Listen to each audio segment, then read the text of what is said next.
Welcome to A Leadership Journey from Public Companies to Startups to Marathons, part of the Rutgers Business School Signature Leadership Series.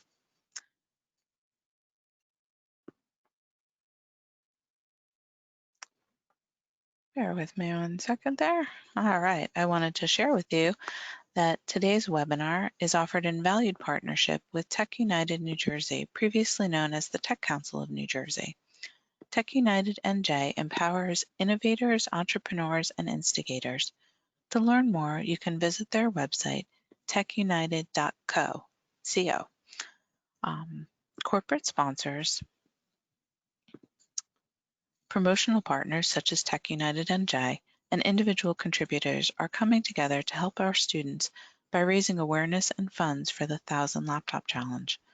Students and their families have experienced financial hardships as a result of COVID-19. And the move to a remote learning environment compounds that as it requires unanticipated technology investments, such as laptops. You can help. We will close the webinar today with more information about how you can be part of this important RBS initiative.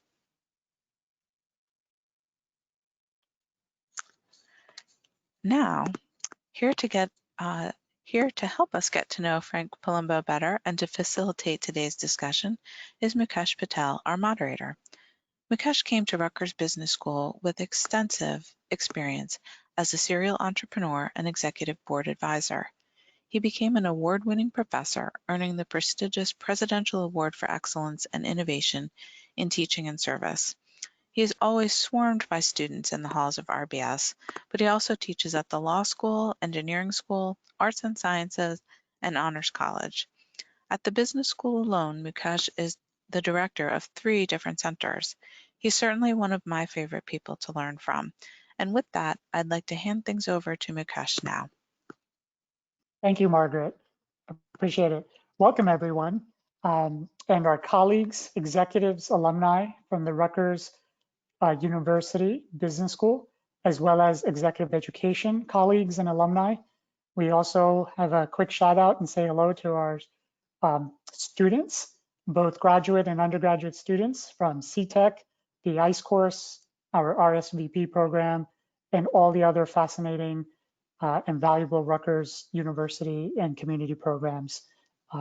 So we are excited to have this insightful and fun conversation with Frank Palumbo.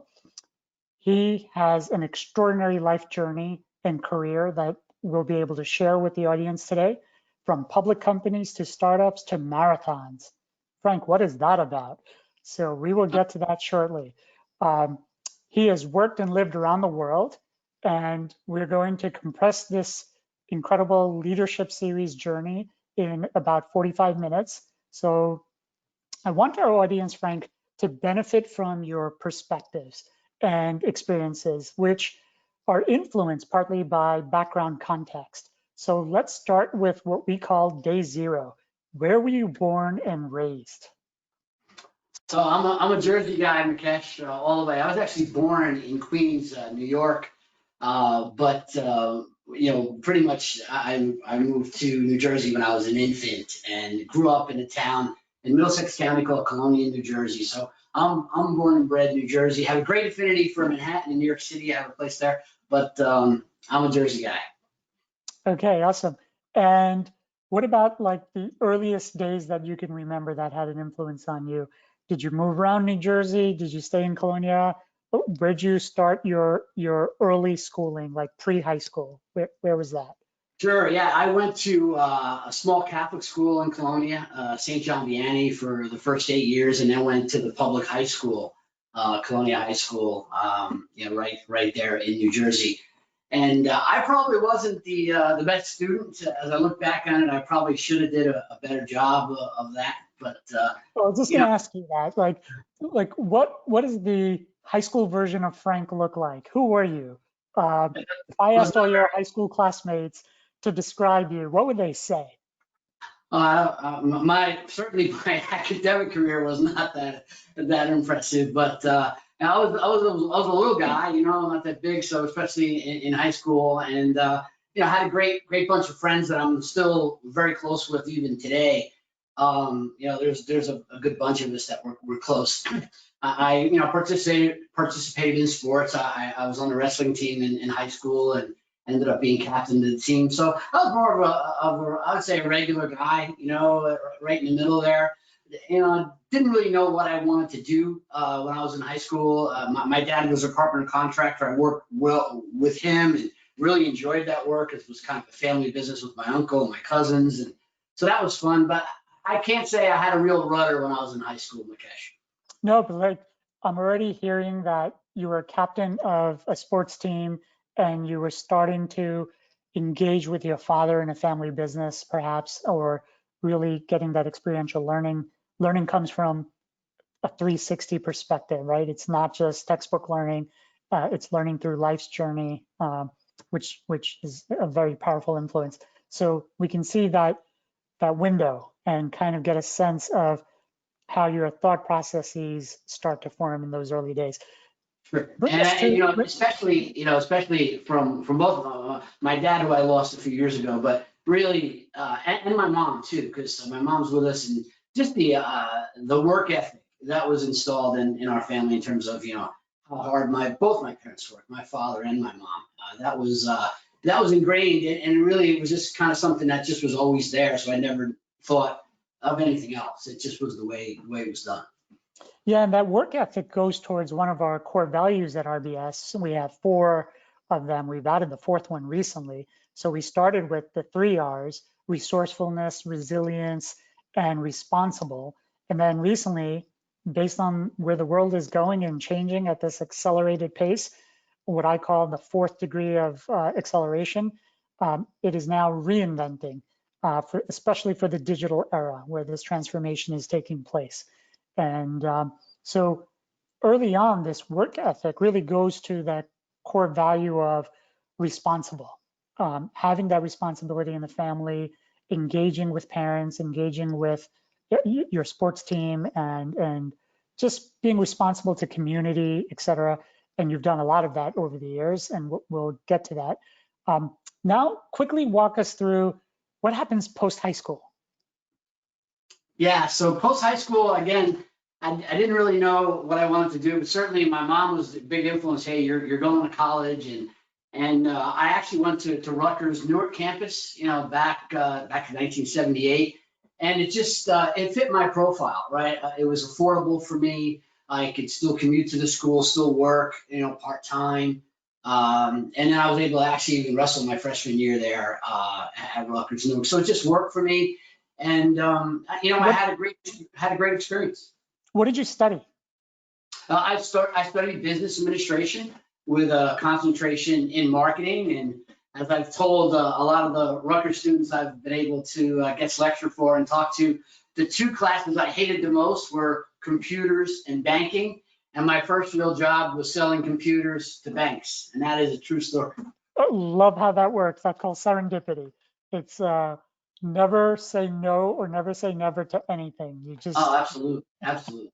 So all right. So you go through Rutgers, you study business, and you study well, you didn't want to do computers and you didn't want to do banking. So what happens post Rutgers? Yeah, so again, at the time, the job market was very tough back then. There was a lot of inflation too, but I really didn't know what I wanted to do. So I was working construction with my father full time, and I actually explored. I felt I wanted to go into advertising and be a media planner, media buyer. So I took a few courses at night in New York City to try to get that going. I also took a part-time job in a dance club as a bouncer and a bartender, and the reason that's important is that's where I met my wife. But then my mother had worked for Wang Laboratories as what they called secretaries back then, and she brought home an application one day and said, "Hey, there's a lot of young people doing well at the firm at Wang," and I filled it out, and I was able to secure a job in like their operations finance team in New Jersey. So that was my first kind of white collar, business exposure, and never thought it would lead to, kind of my career at Wang and Cisco and now with Pensando. Yeah, so walk us through that. Like how long were you at Wang and kind of how did your career develop Sure. or evolve at Wang? And what were some of the key insights or learnings when you reflect back on the experience during Wang? Well, running for me was really first just a tremendous awareness, vehicle for me. I had not been exposed to that kind of business life before. It just opened up so many things, and it really, as I started to grow, I started like in a finance kind of operations position, and I started to excel at that. And then really, as I saw the technology, I would actually stay late, in the office and learn the technology, how to program the different platforms I had at the time, why people liked it, and all those things. I was very curious about the technology, which I never really was before. It just kind of turned for me that. And I also had a thing that was interesting to me was a whole different view of a sales career. Because obviously I was an individual contributor as a salesman, and then what I'm doing now. I had kind of thought, you're selling vacuums door to door. That was my sales view or that. And realized when it was business to business and the technology that Wang had at the time, and then, subsequently with Cisco, you were really talking to businesses and consulting with them about how to make their business better and how they could use technology to drive that. And it sounds so obvious today, but back then, it was just viewed as a cost center, kind of data processing, a necessary evil maybe. And then really we started to turn things to say, hey, this could really drive your business. And that was just very, very, exciting for me. And then, so I started after the finance for about a year and a half, then I started in a sales job. And then I moved on to like bigger national account type things. And I was able to spend 8 years there and, do well. I got married and had my first child when I was at Wang, and I was kind of doing my thing. So physically, where were you located? No, I was always in New Jersey. I was always here in New Jersey. I had to service accounts that were around the world, but I've always stayed here. Even though I've had a lot of worldwide roles, especially at Cisco, I've always been able to stay here on the East Coast, although I have done a lot of travel. Yes, and we're going to get to that because that's really an incredible part of your life's journey is a global perspective from having lived and worked in so many countries. All right, so now you go through Wang, and that's when you get married. Tell us a little bit about your wife and kids, if you will. My wife, her name is Susie, and we had met at the dance club I worked at, and she was a bartender there. So, we got together, and then we both worked there for a few years as we were saving to, buy a house and those kind of things. It was a condo first and that type of thing. And she's a great lady, and really anything I've accomplished, it's because she's been able to manage our family. And I have 3 boys. Eric, Bobby, and Tommy. My youngest I just took to Virginia Tech last week. I couldn't convince him to go to Rutgers, but she's been rocking our family, keeping things together, and it always gave me great confidence to do what I could do, because Susie was always here with the boys, and I obviously I could never have done it without her.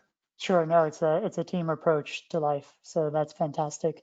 Family man at your core. Talk to us about what happens after Wang. So after Wang, I started at Cisco in 1992.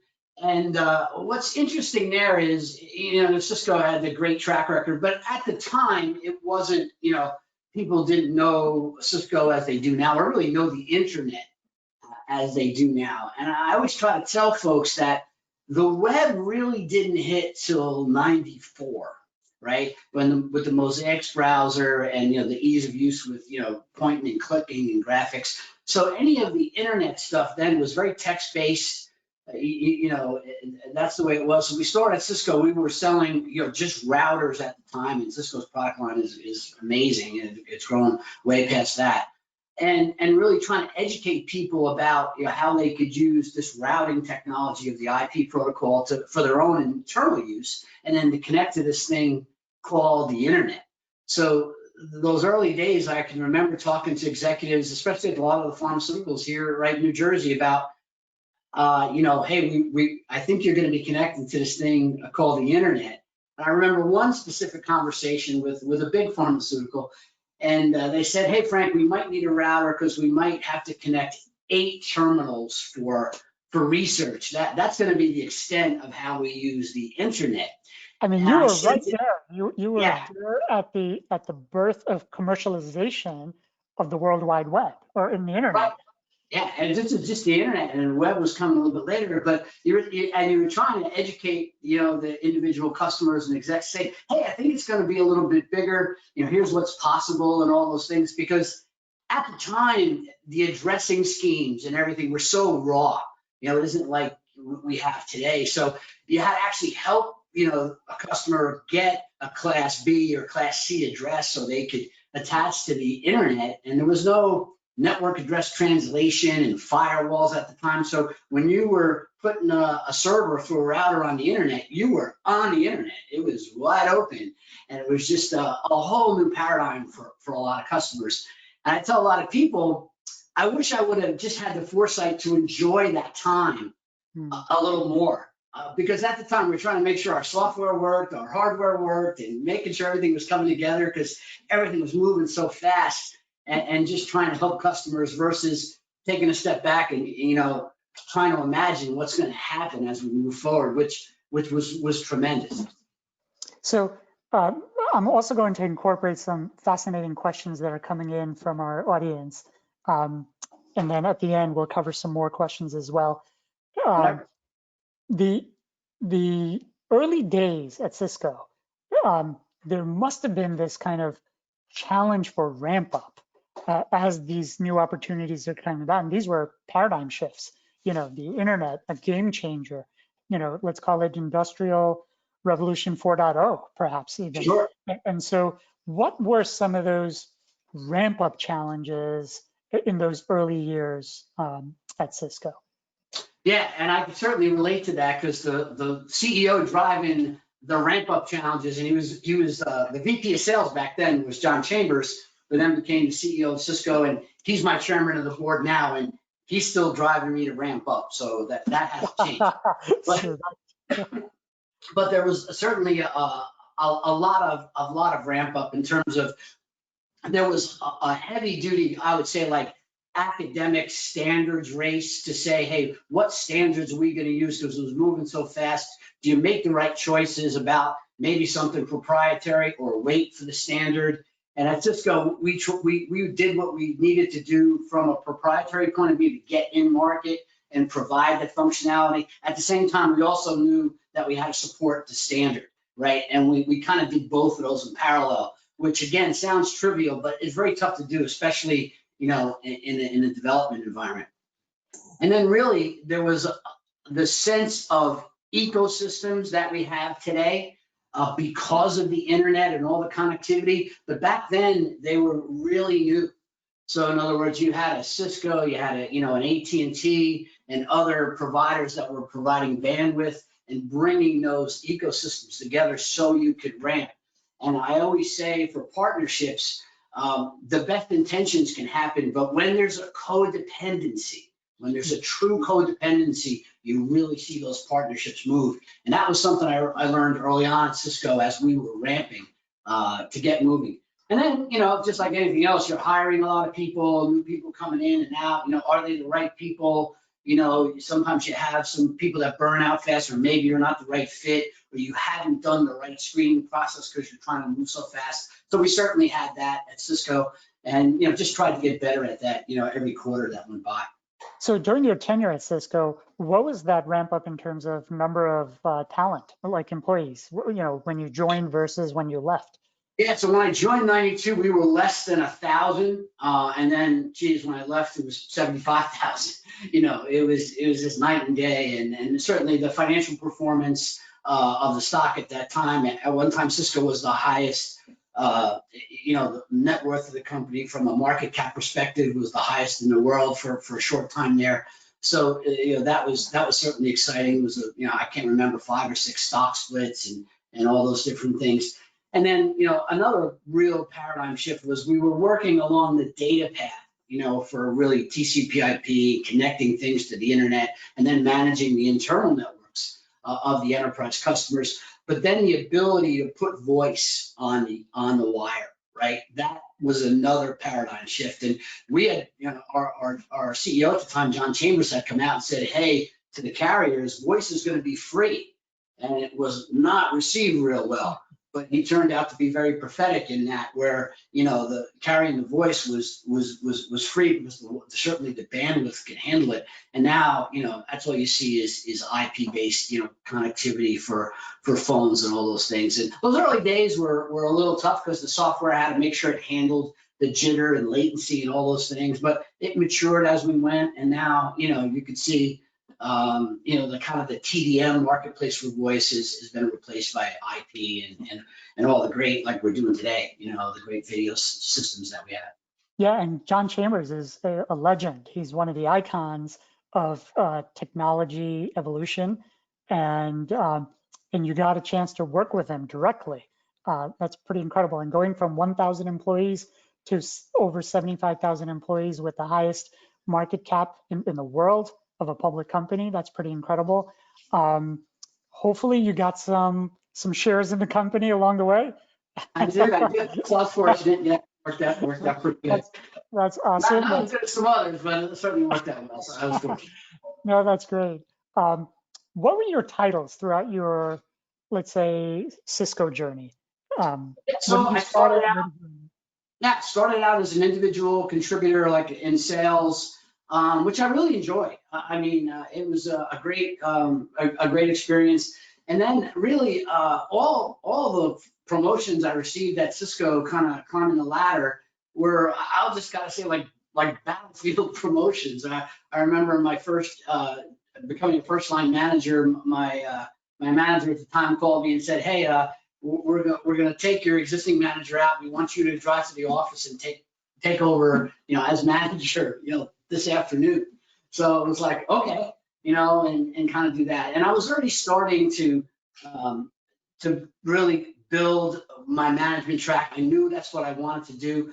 But the thing to me was, there was a lot of people that were rushed into management that really weren't ready for it. They might have been super sales guys or super technical people. And then they were pushed into management and they really weren't ready to define their craft or know their craft. So when I went into management, as I you know was talking to my leader that put me in, I really wanted to be a good one, and I wanted to learn it, and my trajectory was, hey, I wanted to be an executive someday, lead a large team, and I knew I had to stay on the path. It wasn't going to happen overnight, and I did think about that consciously when things started for me on the management track. Then I took a second line role, so I was managing managers. I was actually in the New York City office managing a good deal of that office, and that was exciting. I had the public sector accounts, I had financial accounts, healthcare, I had a commercial type region on Long Island, so I got exposed to the velocity and smaller accounts and those things and what you do there. And we were also managing General Electric and IBM at the time, who were two real big accounts, you know, for Cisco. So there was a big, you know, the corporate contracts and negotiations, all those things. Like I was able to really get a lot of experience doing that. When I became a vice president, though, it was really, we had just started to go, Cisco made a decision to go into the data center, certainly with networking and storage networking and data networking first. And I had actually helped one of our employees, because we had spun in a very nascent technology for storage switching, and I was actually helping one of our employees out. It was a gentleman at the time who had breast cancer, male breast cancer, which was, you know, kind of a rare thing. You think breast cancer, typically you think of ladies getting it, and I was helping that person out because me and another manager, because they had treatments and stuff, but he had a particular customer that was into this new technology that we were selling, and we really weren't ready. It was kind of very pre-launch, but I was able to get involved in that, and we ended up winning a large transaction with this new technology in storage area networking. And then as I was doing it to help somebody out, the people that were building the product said, "Hey, I want Frank to lead our new group in terms of driving this technology, you know, through worldwide throughout Cisco." And that really started Cisco's data center business. It was I remember that first quarter, it was $14 million. And then when I exited Cisco, it was almost 10 billion. And that was kind of my ride from a vice president to senior vice president, you know, within within that data center portfolio. So that's how it happened for me. And then, build ecosystems and hire the appropriate teams, all those different things came along. That experience window that I had really for 10 years leading the data center business. So at the peak, what was the total amount of people that ultimately reported up to you or that you were responsible for on a global level? Yeah, sure. I had we had different groups at Cisco because we had matrix groups and all that kind of stuff. So I had 500-600 people reporting to me at one time.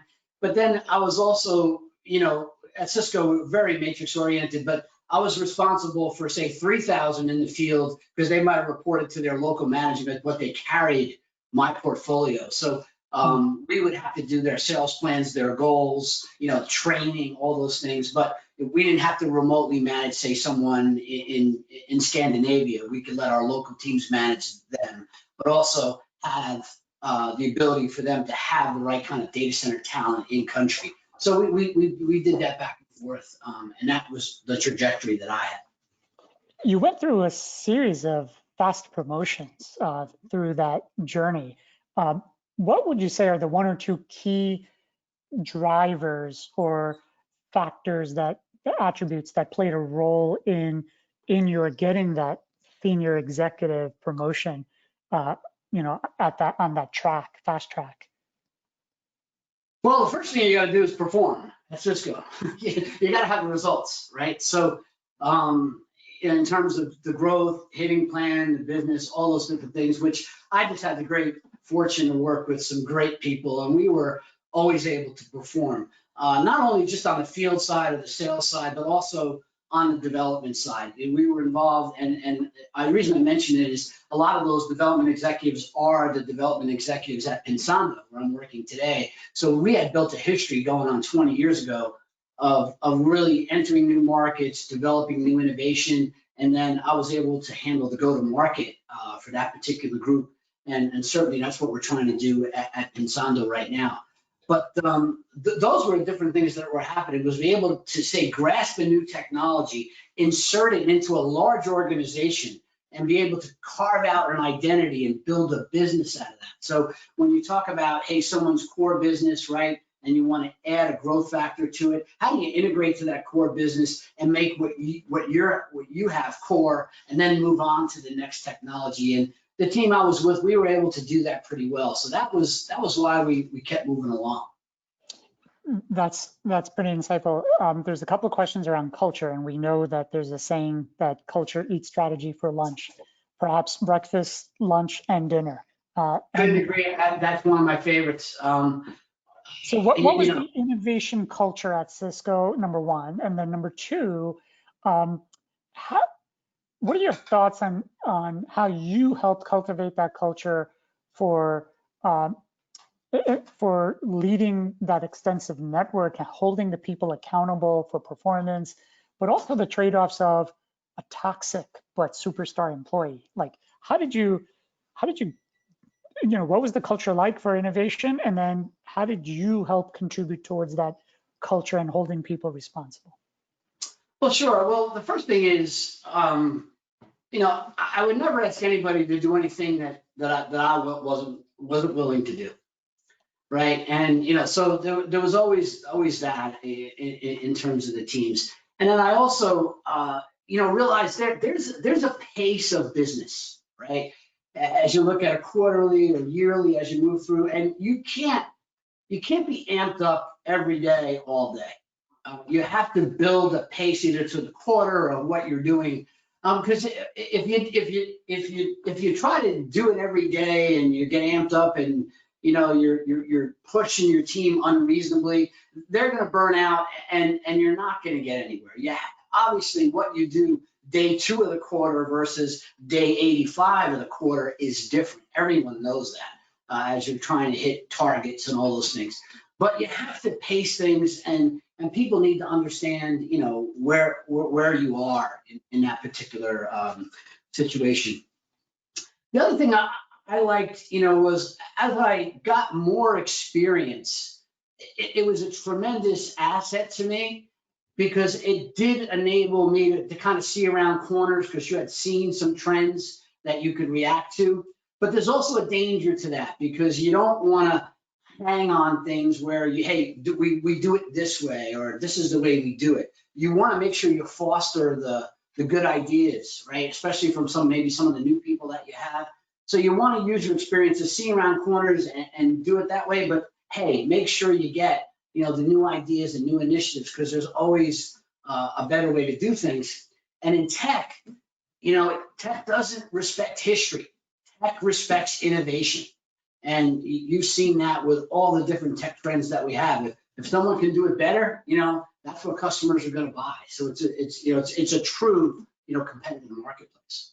Right. And speaking of that, what would you say were some of the key lessons learned or things you might do differently if you were to relive that part of the Cisco journey? Were there a few things that you think you had different ideas and you would certainly do differently? In hindsight, of course, hindsight is 2020. But if you reflect upon that, were there some key lessons or key changes that you would make? Yeah, sure. I think sometimes when I got into trouble, maybe sometimes I didn't think big enough, right? Is to say, hey, let's take some chances and think big enough in terms of, what we can do and looking at things. So that was, that's something I always remind myself of now, is to say, hey, what's that second and third chapter after the first chapter we're doing, right? And then also, what are our competitors doing? Like, they're not just sitting idle. So how are they going to attack us? Not so much in that first chapter, in that second and third, how they're going to react to us. So I started to learn, to do that better, and certainly seeking outside opinions versus the ones that were internal was just very valuable. I mean, I always tried to do that either with, from an industry consultant point of view, customer point of view, or even the competitor's point of view. Try to understand the other lens, how people are looking at us. So if I were to paraphrase that or categorize that, it would be mindset of thinking big and thinking long term when, Wall Street puts that quarterly focus, right? Laser focus, but kind of thinking big, thinking long term. And then the competition, like always being aware strategically as to where the industry is going and future casting and kind of protecting yourself from that lens. And Mukesh, too, I think for me, what helped is I'm certainly not an engineer and not even close, but from a general management or a sales management point of view, I worked hard at understanding the technology. I really did, especially as it relate to customer use cases and, what would be the obstacles in getting it inserted, and certainly doing a lot of that now. So that was a really big asset to me, because I knew that I could either ask the right questions to the engineers, and when I asked the question, the nature of the question would actually give them respect. I would gain respect with the engineering team by the nature of the questions that I was asking. And then I tried to set, as a role model, set that for my team, is to say, hey, he's a pretty busy guy and he's staying on top of the technology. How do I make sure that I do that, right? And it's not easy. So I think you have different ways of learning and you pick up things quicker as you go. But that was something that this really gave me confidence. So I want to move on to resilience, because in each of our lives, there's going to be one or a few life-changing events, circumstances that happen that basically change everything and impact families and lives and health and safety, et cetera. So late 90s was the whole dot-com bust, followed by another catastrophic event, 9/11. And so tell us about your journey during those two life-changing events. Yeah, and Mukesh, I think I think we're going through one right now, right? So, yeah, absolutely.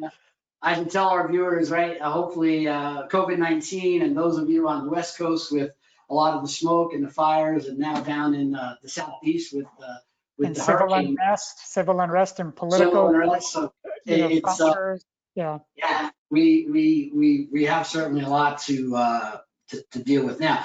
But the first thing when we had those things hit Cisco, and we had to do our first layoff as a company, it was very hard.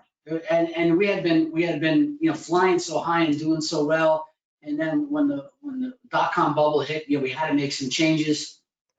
And then, we kind of said, hey, we're going to do it, right? We're going to do it fast. That's what the leadership from John Chambers said. Hey, we're going to take the time. We're going to make the moves and put it behind us and move forward. And then for me, it was really controlling what we could control, right? Is to say, here's what we could control. Let's manage this. Let's not try to, boil the ocean here. Let's try to get back on track with what we can manage. And then, it's going to take some fortitude and resilience to keep moving. And then sometimes, things are strange, because in a downtime, if you're strong, sometimes it's a great time to take share if you're competitive, because we still had a great balance sheet, a great financial structure. So the companies that were attacking us at the time at Cisco, maybe they couldn't weather the storm. And if we stuck to our knitting and made sure we delivered, that we could take share from them. And we did have some instances of that. So we were able to kind of, power through and keep moving. But there were tough times in terms of when you're trying to make sure you can execute on the goals, make sure you can develop people and promote people, and you had to take a little pause. That's when the true colors of a leader comes out in terms of, hey, are they real and all those different things. And as an executive, senior VP, I mean, you had a 1-2 punch. .com followed by September 11. So what happened? Yeah, so like at that time, I was not a vice president at the time when 9/11 hit, but I was in New York City that day, and it was a terrible day, by anybody's recollection.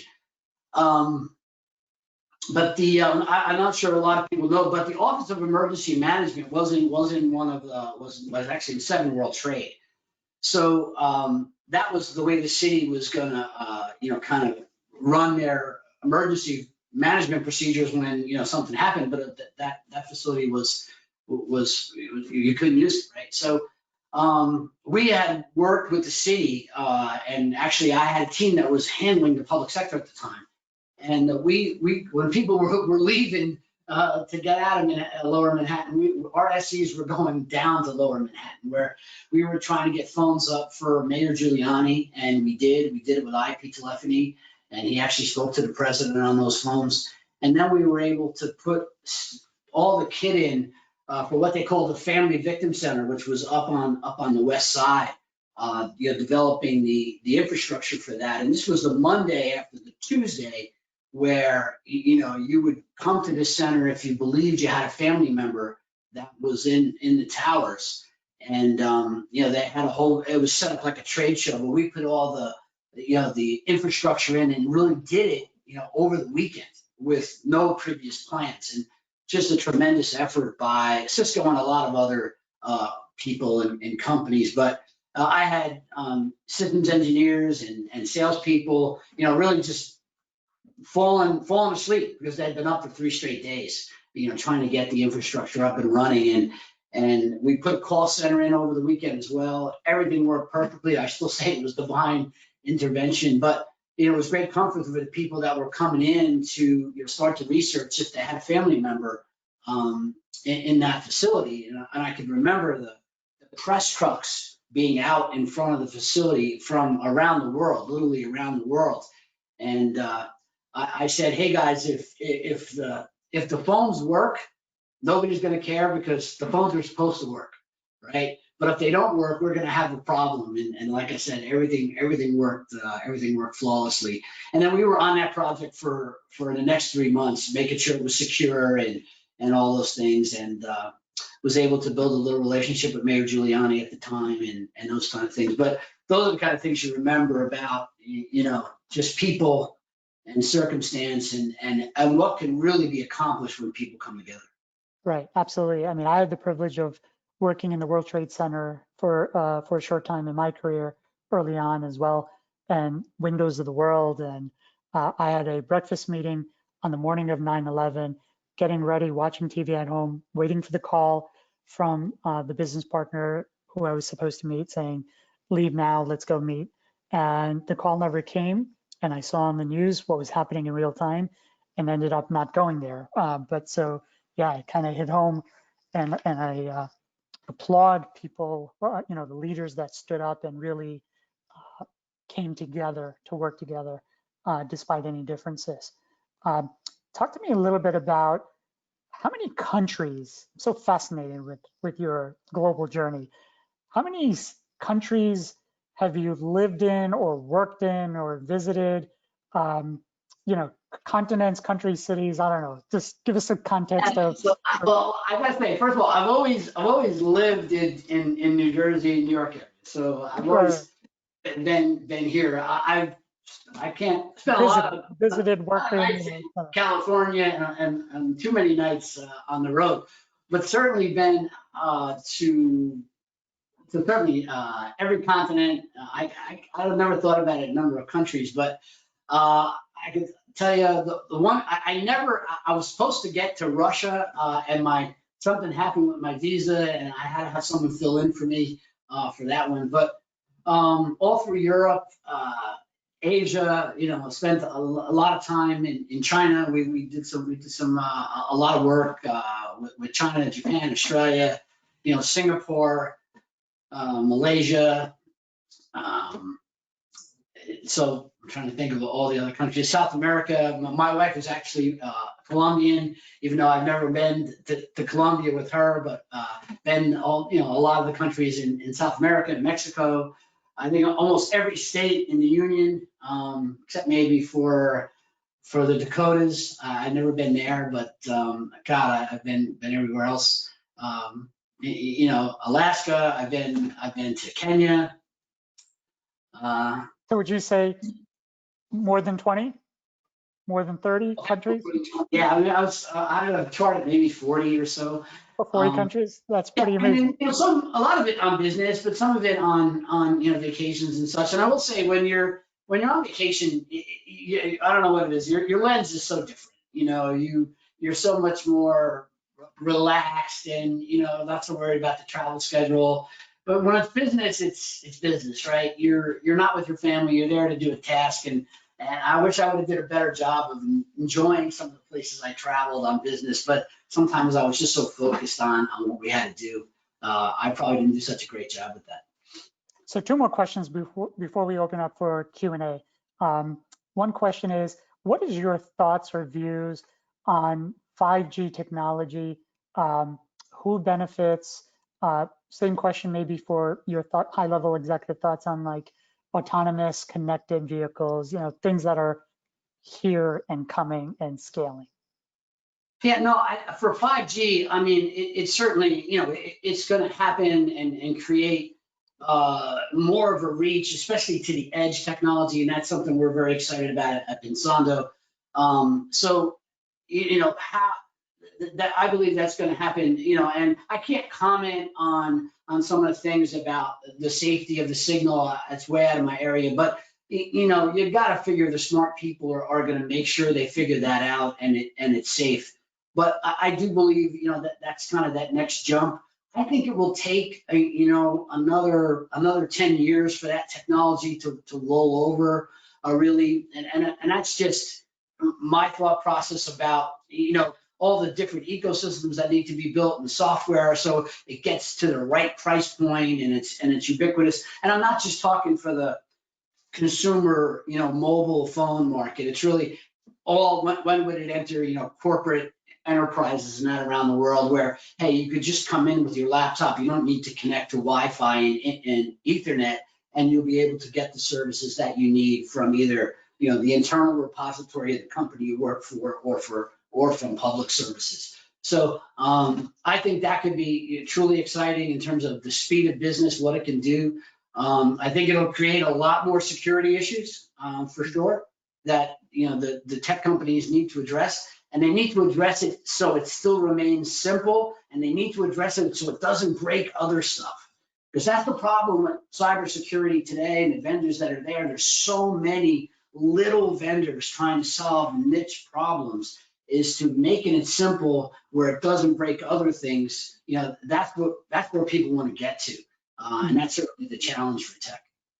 Let's move on the last question from public companies to startups. So what is your current role and kind of what is that about, and how does that, you know, do you still work with John there? Yeah, so John is our chairman, and so I have to present to the board every month to John, and John is a great, nice guy and a humanitarian, but believe me, he can ask the tough questions when you're presenting to him in a business context. But you always learn a lot, and he's always fair. It's just a great experience. But no, I'm what they call Chief Revenue Officer at Pensando, which is really a euphemism for the head sales guy. And work with Sonia Giandani, who's our Chief Business Officer, and Prem Jain is our CEO. And really, you know, just really taking the Pensando technology to market. We make what we call, the industry's calling a smart NIC. We have some very innovative silicon in that smart NIC and software for both enterprise and cloud providers. And, you know, we're hiring some sales teams. We're building out ecosystems to, you know, to drive our revenue. And, you know, we have a little bit of time, and, you know, we got some things we need to do, but things are really, you know, projecting well. We weren't expecting COVID-19, so we've had to, you know, adjust to that. And I thought I'd be on the road more versus in my home office here 8 hours a day. But yeah, we're moving forward with it, and we're very bullish on how successful we can be. Now, is that venture based in Silicon Valley? Yeah, so it's a startup, so it's venture based. John's Chambers' JC2 company is an investor, another venture capital firm called Lightspeed. We also have Oracle, HPE as an investor as well, Google Ventures, and we're looking at some others in our C round, but that's where we are from an investment point of view. That's fantastic, especially during this time of the pandemic with VC funding becoming a little challenging, but many of the top firms are certainly figuring out ways to still invest and still support that growth. I think too, for a lot of the VC firms, and it'll be depending on how they admit it, but I think sometimes there's more capital out there than good ideas. They're really looking for the good ideas, especially ones that are simple, right? Simplicity is going to be a big thing moving forward in tech. We have to take the complication out of this business, and not easy to do, really. But that's what a lot of customers are looking for. Now, a little more of a personal question. Speaking of running and building a startup and a fast growth company like that, let's talk about marathons. Yeah. And right from marathons, we'll go into the Q&A. So, sure. So tell us a bit about marathons. Well, I've run over 20 marathons, but believe me, you can time me with a sundial. I'm not the fastest runner, but I had a good friend of mine was into marathons. But really, what started with me was I was able to represent Cisco when we were trying to bring the Olympics to New York City in 2012, which is the ones that London won. So it was just a lot of fun being on that committee. I got to meet, you know, some celebrities and people that were very plugged into the city government and that type of thing. So as we were going through the meetings, I met some folks from the New York Roadrunner Society, and I said, hey, you know, I always wanted to run a marathon. I used to run a mile or two, you know, casually. And the next meeting, an individual came back with the application and said, okay, here, slugger, you know, it's ready to go.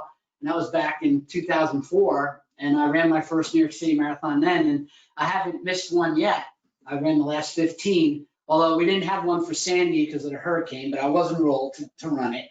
And then they just canceled this year's, you know, for COVID-19. But I've run a Boston, I've run a bunch of Phillies, Chicago, Marine Corps, and it's just a fun thing to kind of keep you in shape.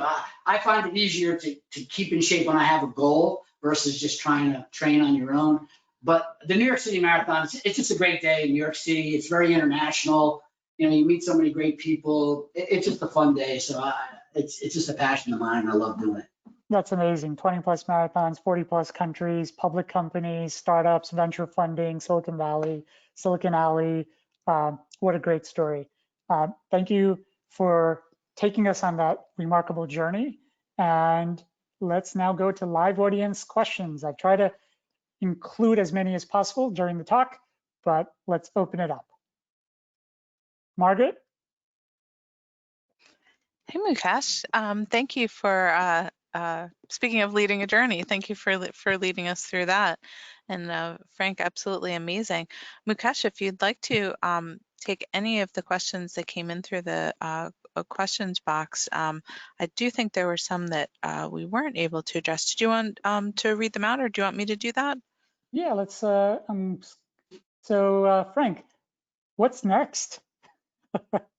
Is one of the questions that an audience member has said.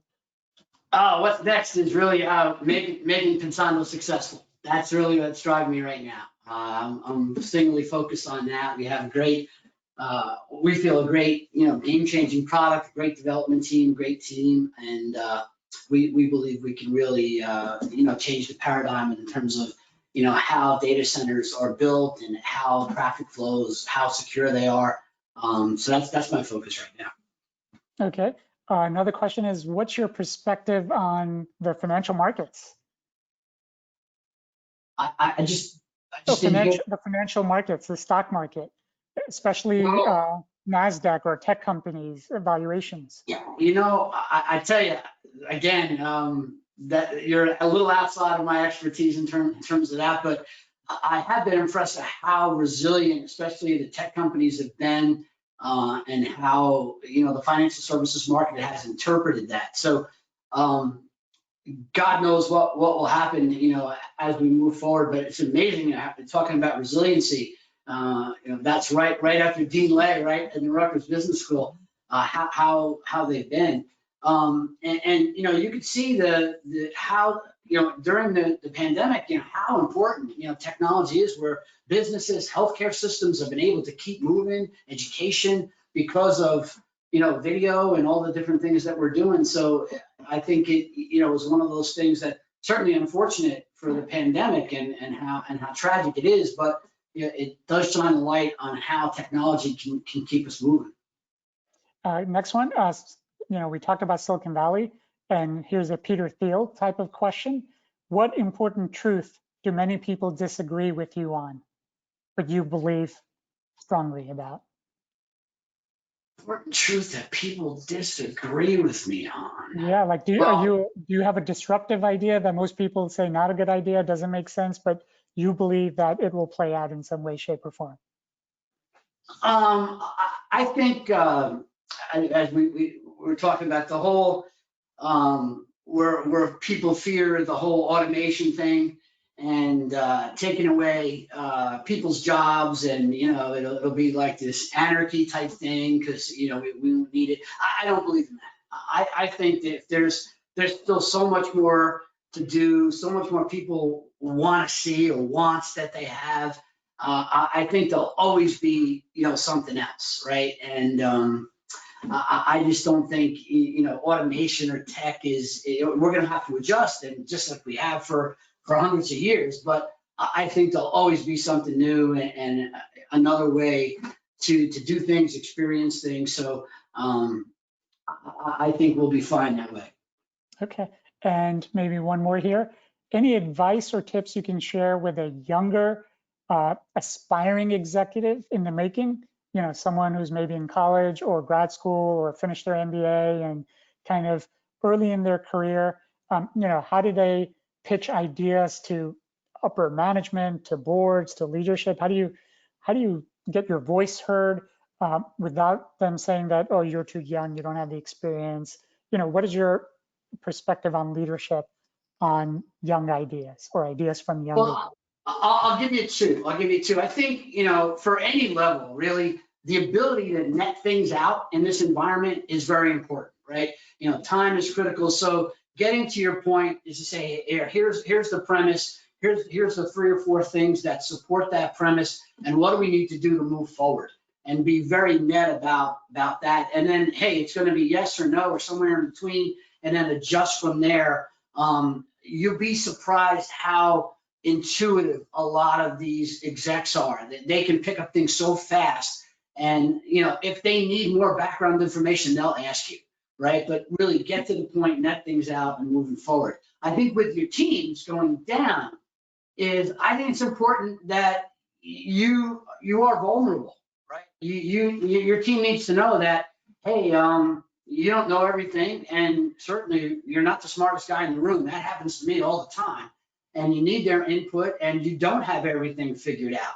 And it's to say, hey, I think I might have screwed this one up, or hey, I'm struggling with this new initiative that we have to do. What can we do together?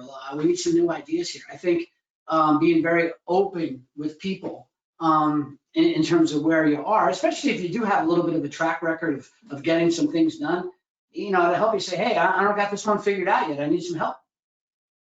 That's great. Any favorite book or podcast that you would recommend? As we were talking about, I'm not a Covey bigot, but I do like the 7 Habits.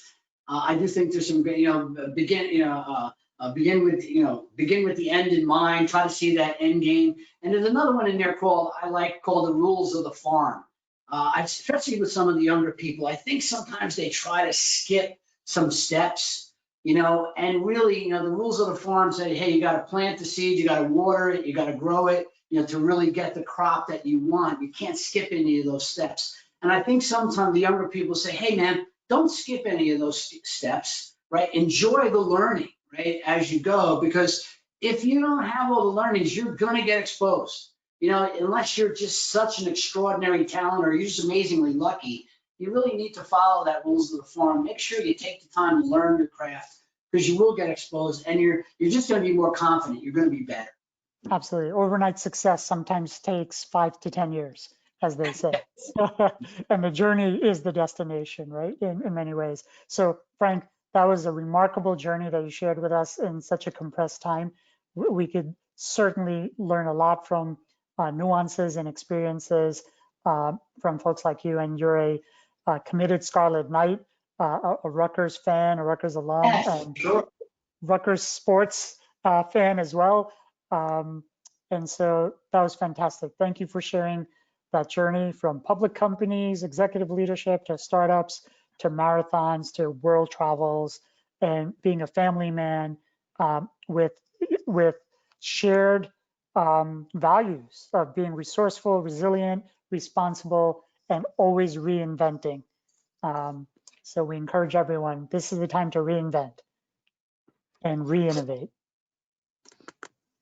Mukesh, thank you so much, and thank you for having me. Hopefully, I've helped your audience out. It's quite humbling. Thank you very much. Thank you Fantastic. both. Yes, thank you so much.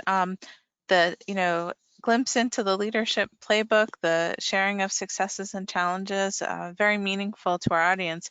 We actually had many more questions than we were able to address. They started coming in early, and then some fast and furious at the end. We'll share those with you, Frank, and see if you want to send any additional responses out. But thank you again so much, and thanks to the audience for making this discussion so dynamic.